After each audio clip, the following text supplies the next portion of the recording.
Chittagong baby taxi মালিক সমিতির উদ্যোগে ৮ March নগরীর একটি অভিজাত কমিউনিটি সেন্টারে দোয়া ও ইফতার মাহফিল অনুষ্ঠিত হয়েছে।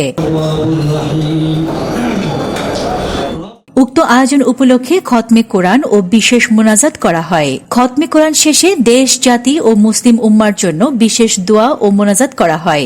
উক্ত অনুষ্ঠানে উপস্থিত ছিলেন সমিতির কার্যকরী পরিষদের বিভিন্ন পর্যায়ের নেতৃবৃন্দ। আজকের এই আয়োজন হচ্ছে ইফতার পার্টি।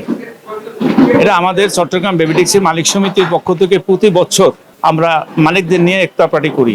এই সংগঠনটা 1966 সালে পূর্ব পাকিস্তানে এরা রেজিস্ট্রেশন প্রাপ্ত জন স্টার কোম্পানি বা জন্য বাণিজ্য মন্ত্রণালয়ের আন্ডারে। আমাদের অনেক মানুষ এই সমিতির সাথে জড়িত।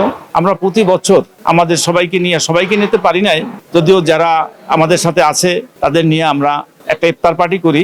যে ইফতার পার্টিতে সমগ্র অটোরিকশা মালিকদের জন্য দোয়া করি এবং এই ব্যবসাটা যেন সুন্দরভাবে করতে পারে। ক্ষুদ্র ব্যবসা, এই ব্যবসা এটা যাতে সবাই আল্লাহ তাআলার রহমত করে সবার উপর, যাতে সবাই বিপদ-আপদ থেকে মুক্ত থাকে, এজন্য সবাইকে নিয়ে আমরা এই দোয়া করি। এবং যারা প্রথমে এই সংগঠন তৈরি করছিল তারা কেউই বেশি নাই, তাদের জন্য আমরা দোয়া করব। এবং 1971 সালে যারা বাংলাদেশ স্বাধীন করেছেন যুদ্ধ, তাদের জন্য দোয়া করব। এবং 24 আন্দোলনে যারা শহীদ হয়েছেন তাদের জন্য দোয়া করব। এবং আমাদের শহীদ প্রেসিডেন্ট জিয়াউর রহমান শহীদ হয়েছেন এবং খালেদা জিয়া মারা গেছেন, তার জন্য আমরা দোয়া করব। সদিচ্ছা নিয়ে আজকের আমাদের এই অনুষ্ঠান। এই যে মালিক সমিতির প্ল্যাটফর্মে যে ইফতার মাহফিলের আয়োজন করেছি, আমরা আমাদের মালিকদের বার্তা দিতে চাই। আমাদের অনেক ঘাত প্রতিঘাত আছে, আমরা একত্রিত না থাকলে আমরা এটা শুধরাতে পারবো না, সরকার থেকে দাবিও আদায় করতে পারবো না। এবং জনসমক্ষে আমরা রাস্তায় গাড়ি নিয়ে রাস্তায় চলাচল করি, আমাদের বিভিন্ন সময়ে বিভিন্ন রকমের আপদ বিপদ হয়। আমরা প্ল্যাটফর্মে যেহেতু আছি, আপনারা সহযোগিতা করবেন, মালিকদের উদ্দেশ্যে বলছি এটা। এবং সরকার থেকেও আমরা সহযোগিতা চাই, কেননা আমাদের রাস্তায় গাড়ি চলে, সরকারের সহযোগিতা না হলে আমরা রাস্তায় গাড়ি চালাতে পারবো না।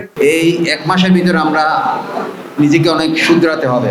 দেশে আপনারা জানেন নতুন নির্বাচন হয়েছে, 1 মাস হয়তো 1.5 মাস হয়েছে। আমরা আল্লাহর কাছে এই 1 মাসে ফরিয়াদ করতে হবে কি, যাতে করে দেশ সুন্দরভাবে পরিচালনা হয়। গত 17 বছর আপনারা সবাই কষ্ট করেছেন, আপনারা অনেক অত্যাচারিত হয়েছেন। আপনারা যেমন বেবি ট্যাক্সির মালিকরা অত্যাচারিত হয়েছেন, আপনাদের বেবি ট্যাক্সি যে চালায় ওরাও অত্যাচারিত হয়েছে। সুতরাং এই 1 মাসে আমরা আল্লাহর কাছে সবাই মিলে ফরিয়াদ করব। নতুন সরকার এসছে, আমাদের নতুন প্রধানমন্ত্রী এসেছেন তারেক জিয়া। আপনারা জানেন 35 বছর পর একজন পুরুষ প্রধানমন্ত্রী হয়েছেন, আগে মহিলা প্রধানমন্ত্রী ছিল।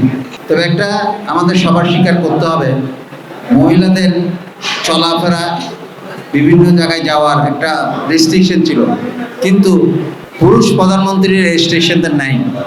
কারণ আশা করব এই পুরুষ প্রধানমন্ত্রী আমাদের আশা আকাঙ্ক্ষা, আমাদের সকল সমস্যা উনি সমাধান করবেন। আর সামনে বাজেট হবে।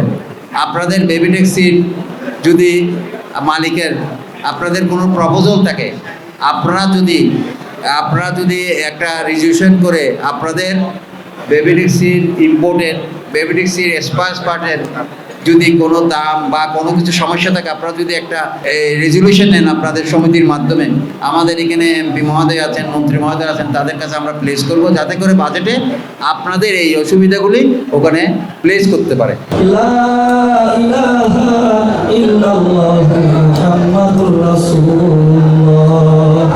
Desk news, news day 24।